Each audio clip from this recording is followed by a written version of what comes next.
Satu, dua, tiga. Assalamualaikum warahmatullahi wabarakatuh.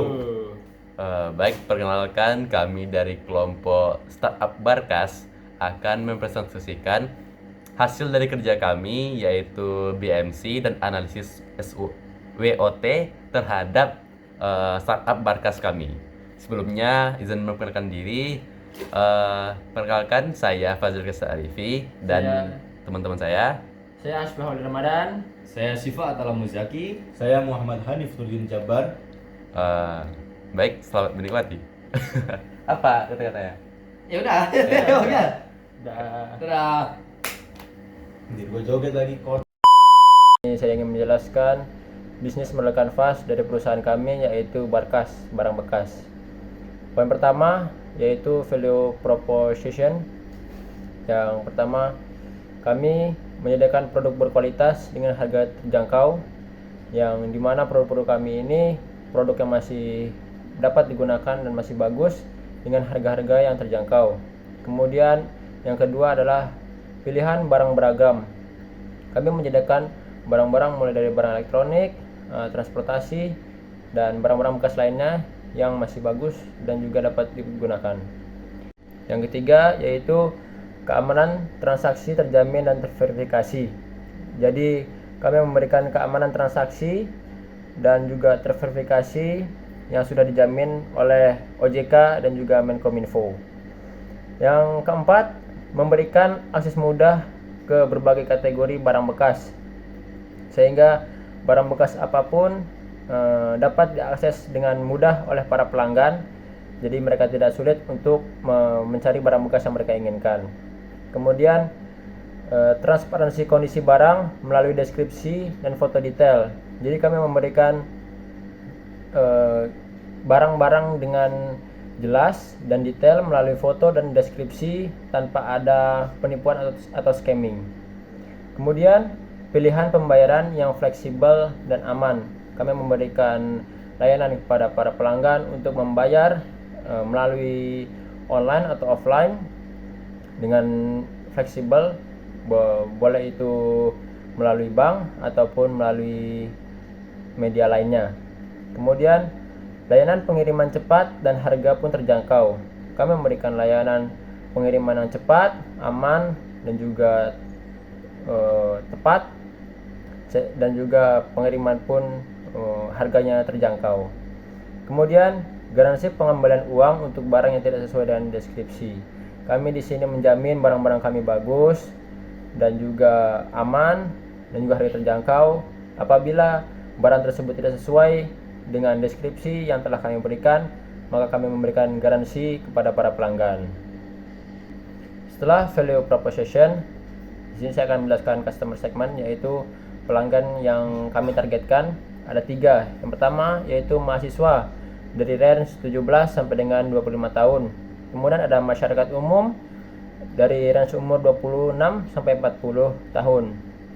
Kemudian masyarakat menengah ke bawah, yaitu orang-orang yang sekiranya memiliki ekonomi yang tidak cukup untuk membeli barang bagus. Kemudian setelah customer segment, ada lagi customer relationship.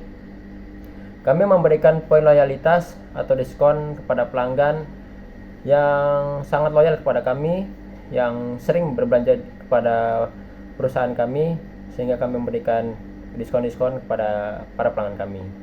Kemudian menerapkan sistem rating dan ulasan. Kami memberikan ulasan kepada para pelanggan untuk memberikan rating kepada kami, bagaimana sih perusahaan kami ini. Kemudian menyediakan fitur wishlist.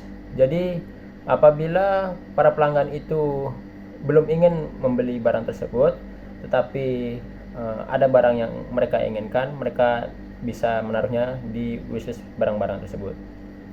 Kemudian mendorong interaksi melalui komunitas di media sosial. Kami menyediakan komunitas-komunitas bagi para pelanggan melalui media sosial agar mereka dapat mengetahui informasi-informasi terbaru di perusahaan kami. Lalu melakukan survei kepuasan dan feedback pelanggan. Kami menyediakan fitur untuk survei kepuasan di perusahaan kami dan memberikan sarana bagi para pelanggan untuk memberikan saran-saran kepada kami. Setelah customer relationship, di sini saya akan menjelaskan channel, yaitu kami di sini menjual barang-barang kami melalui dua metode, satu online dan juga offline. Online di sini kami menjual melalui website, aplikasi mobile dan juga media sosial. Yang kedua ada offline. Offline di sini kami menjual melalui event offline, bazar, kemudian kolaborasi dengan brand-brand lain, membership kepada para pelanggan, kemudian kerjasama dengan influencer lainnya. Sekian dari penjelasan BMC saya, yang selanjutnya akan dijelaskan oleh teman saya. Oke, di sini saya akan melanjutkan tentang penjelasan BMC dari teman saya tadi yang menjelaskan, yaitu Hasfi. Oke, di sini saya akan menjelaskan tentang poin kelima, yaitu key activities. Jadi aktivitas apa saja yang ada di Barkas? Yang pertama ada mencari supplier. Yang kedua ada pembuatan logo. Kemudian yang ketiga ada seleksi dan verifikasi barang. Jadi sebelum kami menjual barang kami di Barkas, kami harus mengseleksi dan memverifikasi barang yang akan kami jual terlebih dahulu agar teruji bahwa barang tersebut adalah layak untuk dijual dan dipakai. Kemudian yang ketiga ada pengemasan barang. Ini ketika kami mendapatkan banyak orderan, jadi kami harus mengemas barang, entah itu online atau offline, karena kami juga menyediakan pengiriman. Kemudian yang lanjut ada pembuatan konten sosial media. Ini bertujuan agar Barkas tersebar luas dan banyak orang mengetahui bahwa Barkas adalah salah satu startup yang menjual barang-barang Barkas dengan harga terjangkau tapi dengan kualitas yang bagus. Kemudian lanjut ada pemasaran media online dan offline. Karena kami startup, kami juga melakukan dua metode, yaitu pemasaran melalui online dan offline. Kemudian lanjut ada pengiriman barang. Kami juga melakukan pengiriman barang, melakukan dengan ekspedisi yang telah kami ajak kerjasama seperti JNE dan JNT. Kemudian lanjut ada pengembangan strategi marketing. Jadi pada Barkas sendiri juga ada tim marketing tersendiri. Mereka memikirkan strategi bagaimana agar Barkas bisa tersebar luas dan banyak digunakan oleh orang-orang. Kemudian yang terakhir ada pengelolaan platform seperti website dan aplikasi dari Barkas. Lanjut pada poin ke-6 ada key resource. Jadi resource apa aja sih yang ada di Barkas? Yang pertama ada platform aplikasi dan website user friendly. Jadi pada platform Barkas sendiri kami menyediakan platform yang mudah digunakan dan tampilan yang enak untuk dilihat. Lanjut ada tim IT dan pengembang untuk pemeliharaan. Jadi kami juga memiliki tim IT untuk mengembangkan website dan aplikasi dari Barkas. Lanjut ada tim pemasaran digital untuk jangkauan pasar. Kami juga memiliki tim pemasaran agar Barkas bisa tersebar dan banyak digunakan oleh masyarakat yang membutuhkan barang-barang bekas. Kemudian ada tim pemasaran digital untuk jangkauan pasar. Di Barkas sendiri juga kami memiliki tim pemasaran. Lanjut ada sumber daya keuangan untuk pengembangan dan pemasaran. Dan yang terakhir ada keamanan data pelanggan dan penjual. Lanjut poin ke-7 ada key partners. Jadi siapa aja sih yang jadi partners dari Barkas? Yang pertama ada penyedia layanan logistik. Kemudian ada penyedia barang bekas berkualitas. Yang ketiga ada perusahaan teknologi yang kami ajak kerjasama juga. Yang keempat ada event organizer. Dan yang terakhir ada penyedia layanan pengiriman seperti JNE dan JNT. Kemudian lanjut di poin ke-8 ada cost structure. Jadi biaya apa saja yang telah kami keluarkan pada startup Barkas ini. Yang pertama ada biaya pengembangan dan pemeliharaan platform online seperti website, media sosial, dan aplikasi dari Barkas sendiri. Kemudian lanjut ada biaya pemasaran dan promosi. Ini kami juga melakukan beberapa iklan seperti ada di Google Ads dan Meta Ads agar Barkas bisa tersebar dengan cepat. Kami melakukan promosi melalui iklan ads.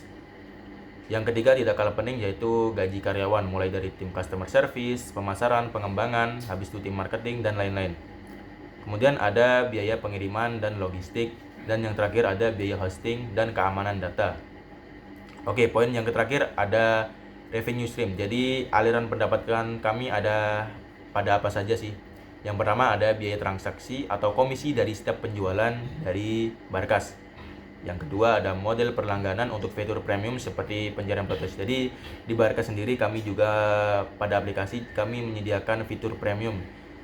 Fitur premium sendiri kami juga bedakan pada fitur biasa. Untuk fitur premium juga terdapat fitur-fitur yang lebih kami utamakan lah, agar pelanggan juga lebih mudah dalam mengakses aplikasi Barkas.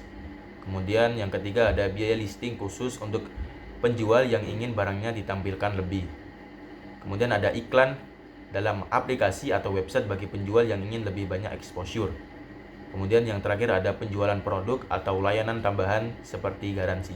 Jadi mungkin itu saja ya BMC dari startup kami yaitu Barkas. Sekian dari saya, terima kasih. Oke, di sini saya akan melanjutkan dari teman saya Hanif Nurudin. Kemudian kita masuk ke dalam analisis SWOT, yaitu yang pertama adalah S yang artinya strength, yaitu kita menentukan harga, setelah itu biaya, dan kemudian akses. Untuk harga sendiri kita mematok di harga terjangkau, menyediakan barang bekas berkualitas dengan harga lebih rendah daripada barang baru, menarik pelanggan yang mencari nilai ekonomis. Jadi pelanggan kita nanti rata-rata bisa lah masuk ke web kita ataupun toko-toko kita untuk mencari barang-barang yang di luar sana mahal, tapi di kita jual murah semua. Kemudian biaya produksi rendah. Barang bekas tidak memerlukan proses produksi sehingga menekan biaya operasional. Jadi di kita itu semuanya udah terjamin pasti murah dan ekonomis sekali. Untuk anak-anak muda ataupun orang tua yang mau mencari barang yang bagus tetapi kualitas juga bagus, jadi kita tidak menurunkan kualitas sama sekali. Kemudian akses yang mudah melalui platform digital, jadi kita akan menghadirkan aplikasi ataupun web untuk produk kita atau toko kita. Kehadiran di platform e-commerce dan media sosial memudahkan akses bagi pelanggan nantinya dan meningkatkan jangkauan dan keterlibatan kita bersama pelanggan. Jadi kita nanti akan bisa terus berkomunikasi dengan pelanggan di dalam keadaan apapun. Kemudian yang kedua ada weakness. Kemudian untuk weakness sendiri kita tentunya pasti ada kekurangan, yaitu di kualitas, kemudian persepsi, dan kurangnya kepastian stok. Untuk kualitas sendiri, kualitas produk pasti bervariasi. Untuk konsistensi kualitas barang bekas pasti sulit dijaga bagi kita, tapi kita akan tetap mengimprove itu bagaimana caranya agar kita tetap memastikan kepuasan pelanggan kita yang utama. Kemudian untuk persepsi negatif tentang barang bekas, ya kan, banyak orang di luar sana yang berpersepsi ya barang bekas tuh jelek, barang bekas tuh murah, udah murah jelek lagi, bekas pakai pula. Itu di kita pasti kita akan menyortirnya dan memilih kualitas yang baik dan layak untuk dijual kembali. Kemudian kurangnya kepastian stok. Di stok kita pastinya ada keterbatasan. Itu menjadi salah satu kekurangan kita. Karena tidak terus-menerus kita menyetok barang yang sama pada saat itu juga. Karena kita juga menerima dari orang lain yang berminat untuk bekerja sama dengan kita. Jadi kita akan menjaga barangnya, tetapi di orang tersebut mungkin belum pasti ada barangnya lagi. Jadi kita kesulitannya pasti ada di situ. Untuk saya dalam penganalisa strength dan weakness cukup sekian. Selanjutnya akan dilanjutkan oleh teman saya, Fazel. Terima kasih.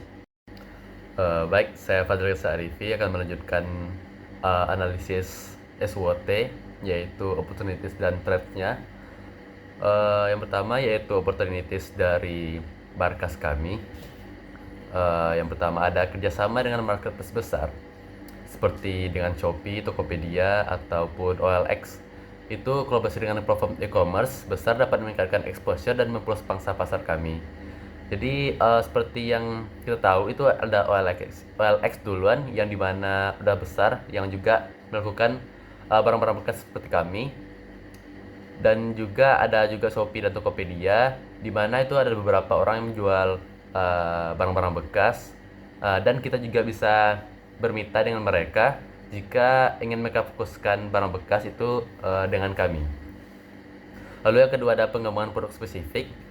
Dapat fokus pada kategori tertentu seperti elektronik atau dekorasi rumah yang memiliki permintaan tinggi.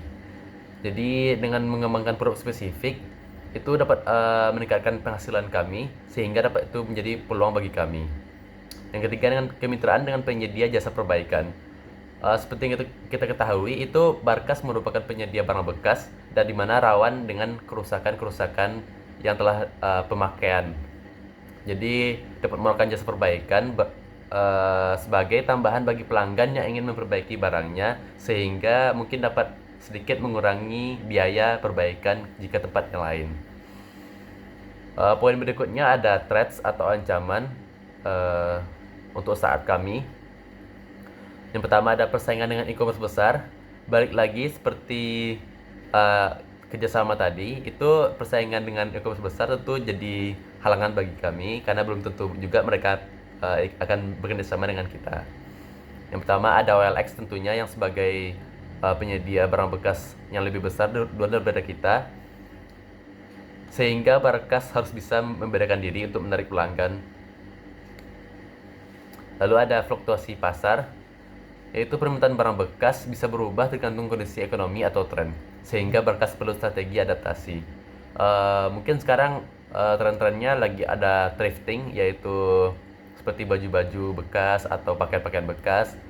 Nah, mungkin untuk sekarang kita bisa fokuskan ke sana dan juga harus siap dengan fluktuasi pasar yang sewaktu-waktu dapat berubah. Lalu yang ketiga ada stigma barang bekas sebagai produk murahan. Seperti yang sudah dibahas oleh teman saya tadi, barang bekas tentu saja akan mendapat stigma buruk dari orang lain karena itu pemakaian bekas atau pemakaian kedua dari orang lain, sehingga tentunya dapat mendapatkan persepsi negatif bahwa barang bekas adalah produk berkualitas rendah, bisa menghambat pertumbuhan pelanggan. Ya tentu saja itu menjadi ancaman bagi kami. Mungkin untuk mengatasi itu kami akan memilah atau menyeleksi dulu atau memverifikasi dulu bahwa barang tersebut layak atau tidak diperjualkan di startup kami atau di Barkas kami.